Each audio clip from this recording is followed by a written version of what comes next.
What's up, guys? Welcome back to another episode of Grab a Snack, where we unpack all things rugby at the Olympics. I'm your host, Jazz Gray. And I'm Nicole Palombo. Today we're going to be discussing everything that happened in day one of the women's matches. We're going to go over who's leading in the pools, go over top performers, top tries, and of course, how USA crushed it. We'll talk about some other things we saw during the Olympics, and as always, Jazz is going to quiz me. So before we get started, let's talk about what we're snacking on today. I got some strawberries and blueberries. Oh, that looks although you can't see the good. blueberries in the blue bowl. Man, Very fresh. okay, you went healthy on them. I like that. Got to keep you on your toes, Well, yeah. I went the whole other way. So, I have some popcorn with some fruit snacks sprinkled in there. Yeah, And then we have extra butter on the side, just in case. You ever get a piece of popcorn that doesn't have any butter on it? That pisses me off. So then I gotta, you know. And then of course I got my yogurt smoothie, my go-to. I've seen popcorn with like chocolate sprinkled in. I've never seen with fruit Now snacks. popcorn Yum. is not meant to be sweet. Please, people who do that, you guys eat dogs on the weekend or something. Like, no, nothing sweet and popcorn don't go together. Savory, only butter. That's all it needs is butter. It's very simple. Then you just drizzle. Nothing better. Before we get started, I do just want to say we are wishing Bianca Silva, whatever happened to her on the field, a speedy and healthy recovery. Regardless if she is a PR7s player or not, we never want to see someone get hurt, but she is a part of the PR7s family. So Brazil, we're thinking about you and Bianca there. So way to put up a fight today and get well soon. For sure. Okay, so we got Pool A, New Zealand, Canada, China, Fiji. A little upset in that pool. China, was able to pull out a win, and, they pretty much blew Fiji out. So that was pretty cool to watch. They looked like they were having fun. They had some fans in the stands. So, a little upset there. So Fiji go 0-2. China went 1-1. Canada goes 1-1. They did not beat New Zealand like I thought they were going to do. I really thought they were going to give them a run for their money, but they didn't. And then New Zealand went 2-0. So good day for New Zealand. Average day for Canada. And China and Fiji are probably gonna be in the bottom towards that pool, but that was a good job on China to put up a lot of points against Fiji, because that'll help them for sure. Oh, yeah. And just a little tidbit for those who don't know, China wasn't even on the circuit this past spring. And they just got brought on, so they'll be there next year when you guys are on the 7 series. And yeah, just looking forward to now see what they do, next year and how they kind of just improve their program. But also about New Zealand, great day by Michaela Blyde. She had 4 tries in 8 minutes. I mean, that's sick. So New Zealand's looking like the way New Zealand was going to kind of come out here. So interesting to see them, in the further rounds put up against Australia and hopefully good old USA. So yeah, she's pretty militant when it comes to scoring tries. She gets up. You hardly ever see her really smile. She just gives her tribute to her dad and just gets back to business. 4 tries in one game, pretty cool to see. Great defense. Just a great day by the whole team. Then we got Pool B, Australia. They came out firing 2-0. Ireland 1-1. People said that was an upset. That Great Britain was able to pull out a win over them. I don't know. I just felt like that game could have went either way, and I feel like Great Britain performs well under pressure, so they were able to beat Ireland, which was cool. They also went 1-1, and then South Africa dropped to the bottom of that pool 0-2. Yeah, I feel like Ireland and Great Britain are just kind of middle of the pack, where it's just any given day if you're on or off, just depending on who comes out with the better tactics there. So I wouldn't really say too much of an upset, but still good performance and way to put them in the better position. They also have a couple of players on Great Britain that are coming from 15, so that's interesting to see how they mix with the group. And just a great wing defender in Jasmine Joyce. She is relentless. Small girl, but she can tackle. She has the speed. She can walk people down. If you saw the game against Australia, you saw how even though she was on the whole other side of the field, she's chasing down the tries to make sure they're not able to get them in the middle. And things like that, efforts like that, are really going to help on in the tournament because it's going to be a conversion that somebody might win by or lose by. So You like her speed? yeah. So funny story. In kind of like not the first tournament I played, it was like it wasn't a World Series tournament, just a tournament that USA took a developmental team to, and we were there. Canada was there. Great Britain was there, and it was right after the Tokyo Olympics. And so I'm going, right, I get the ball on a cut. I'm going for a try, and I'm going, and I look up, and I see that she's coming, and I'm like, there's no way she's catching me. So I put on a little more speed. I'm like, okay, I gotta keep running. She caught me. Takes him on herself.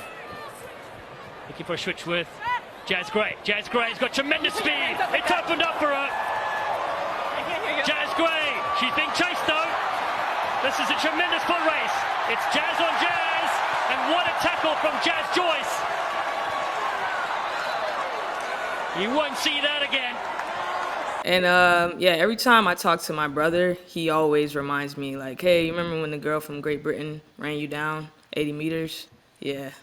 So, thanks a lot, Jasmine Joyce. I haven't been able to live that one down. So, yeah, she has some speed on her, and she's just a great defender. So, and she's nice, too. I see her all the time. She always speaks.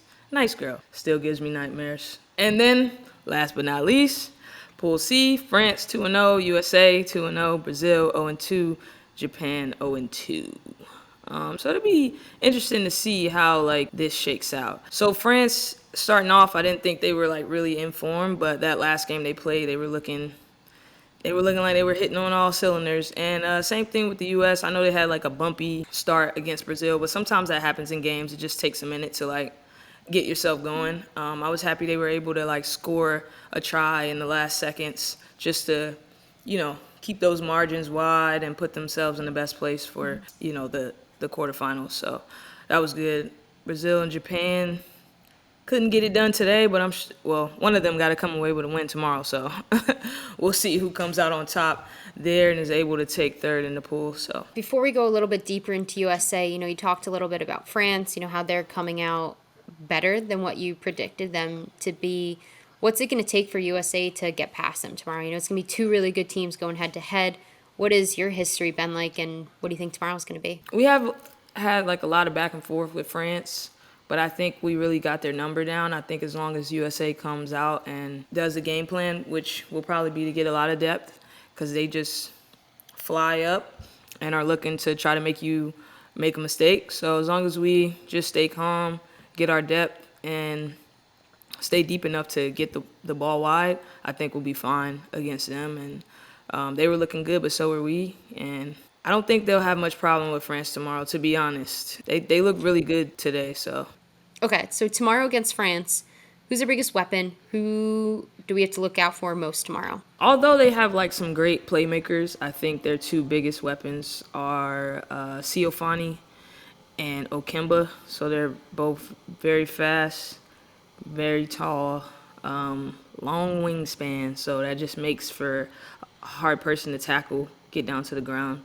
So I think those would be two of the biggest weapons. But also they have like they just have girls that come to bang. Every time I talk about them, I'm just like, yeah, they come to bang. Like they don't care about their bodies. They don't care about getting a high tackle and having to go back 10 meters. They're like, oh, well, we'll just smash you again. So I think like their team is just a huge weapon. But those two probably lead the pack for sure. I was juiced, honestly. Like, I was juiced after that second game. Like, just the whole day by them, like, they just looked so good. Yeah, I mean, starting off Japan, little worrisome in the first couple minutes, but then they had it back. Right after their try, Sarah got the restart. They brought it down for a try. Chrissy Kershey had 2 back-to-back tries. Ilona had the iconic stiff arm that is now going viral everywhere. I mean, it was a great first showing for USA. I was really excited about that. And then again, in Brazil, just tore it up. Alev had a stiff arm that's now going viral. So, I mean, they are just playing just phenomenal. Yeah, I feel like if you look at our history against Japan, normally when we play them, they do score first. So I wasn't surprised seeing that. Sometimes it just takes that little punch in the face to wake you up, and then it was no looking back after that. So You play these teams like so many times on the series and throughout the last couple of years, and you're kind of teammates and play against each other in PR7s. What are the disadvantages and advantages of playing each other so much and knowing their strengths and weaknesses? I think, I don't know if there's like either or, but I'll give France or I'll give Fiji as an example. You know that they like to offload, so like everybody knows that. So it just forces you to execute the game plan. And at the end of the game, you know, like, did you do the game plan? Because we've seen it work and we've seen it not work because we didn't do the game plan. So I think it's really more of like accountability on just like executing the plan. And I think that's with all teams, to be honest. Like, you know people's strengths, you know players' strengths. So you know what you have to do. It's just, are you going to go out and execute it and be disciplined in that? Because it can, you might want to force a team to the outside, but it can just be so easy to get nervous, get scared, and overchase and let them come back in. So just executing the game plan is just holds you accountable in that way. How hard is it? Tomorrow they have one game that they know of, and then they'll have a second game, but they don't know who they're playing until whatever happens tomorrow. Is it hard to kind of come up with that game plan, or knowing your opponent's really in and out from the series kind of helps you formulate it within the next couple of hours? That, and also just like knowing that it can be anybody, anytime, anywhere. So just, I think what USA tries to do is just focus on themselves, because that's something that you can control. And then if you go out and be your best self, then for them anyway, I think they'll be unstoppable. So I think just making sure you're focusing on yourself is the best tactic for that. And also too, I'm sure like players look ahead and see like, okay, if this team wins, this, does that type of thing to get an idea. So. All right, let's talk about some of our top tries of the day and some incredible things we saw. Charity Williams does her little flippity dippity, zippity zippity in the try zone. So that was pretty cool. Alex Cedric blowing kisses in the try zone. That was pretty cool. I usually don't see her doing a try celebration, so that was cute. I like that. Who else? And you just got Michaela Blyde doing robot things, scoring 4 tries, dotting them down, nice and easy. Those were cool to see. Maddie Levi as well with 4. There's some big scoring games. It is. It has been, which is not usual for the USA. They scored a lot of points today, which I thought was super cool. Normally they're a big defensive team, and it's kind of hard for them to score, but they scored a lot today, so proud of that. I got on my throwback Naya on Fire shirt. You can't even get this no more. Yeah, it's a limited edition. She doesn't sell this one anymore, so this is when she had a shortcut. Was that Tokyo? Did she have it then? Nah, I think even before then. I think this is just like the first shirt that she ever started selling. Have you talked to her yet? Not like briefly, just like have a good game type. But I haven't talked to her. I try to give her space. She can stay focused. Need her primed and ready. Like she was jonesing for it, and she almost had it. So hopefully tomorrow we get her across the line. Yeah, I doubt she was jonesing for it, honestly. She'd just be. I'll be like, "You mad you ain't scored try?" She like, "Nah, I'm just out here to do my job, and that's it. Defend, get a couple line breaks, get some go for it. That's it." But I'm sure she'll be across the line sometime this weekend. All right, next up, we're going to head into some social standouts. And number 1 on my list is seeing Nicole arm wrestle Jason Kelce. Are we ready? 3, 2, 1. Get! Come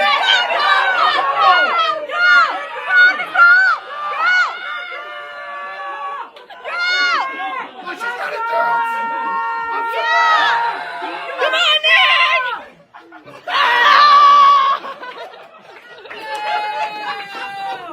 Granted, I'm pretty sure Jason Kelce was cheating. Did you see the way he was gripping the table? I didn't see that. I might have to go back and rewatch that.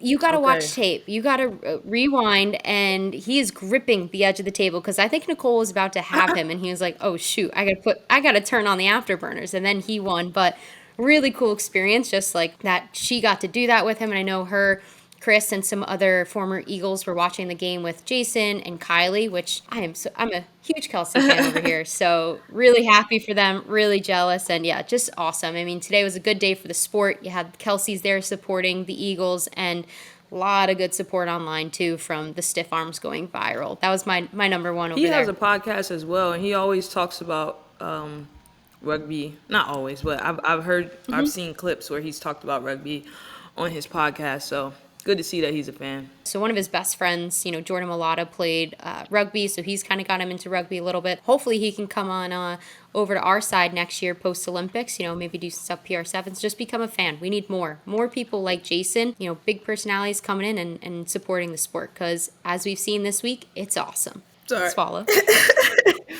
No, yeah, it is. So, and the fact that he's here and watching the women's side, also cool. I'm like, a man's girl. I love that. He's a girl dad. Oh, nice. So he gets it. Nice. Aw. All right, we have Sammy Sullivan, who now posted with Jason Kelce. I guess they gave him a jersey. As you're seeing, a lot of people are on social media have just been saying, oh, it's kind of like football, and which it is. I mean, skills will translate over, I don't want to say too easy, but Not the fitness. easily. I mean, it's Not a good the crossover fitness. sport. Not the fitness. That needs to get up, yes, because they play for about 10 seconds is a long time for them to be playing. And this, you have to go all Right. out for 7 minutes and then get a 2-minute break. Yeah, I mean, I think if more football players, opened up to this, it could really, take the sport elsewhere. And again, that's why he can maybe be like a really good spokesman for it too. And yeah, if he wants to play, I mean, sure, he retired, but he's still not Yeah. that old. He can maybe come in, toss it around a little Sure, bit. definitely 15. Okay. It's quiz time. I'm not gonna lie, the questions on Google, they're not hard. But I try to choose the ones that are most informative for the listeners. So, what is the name of the boundaries on the field?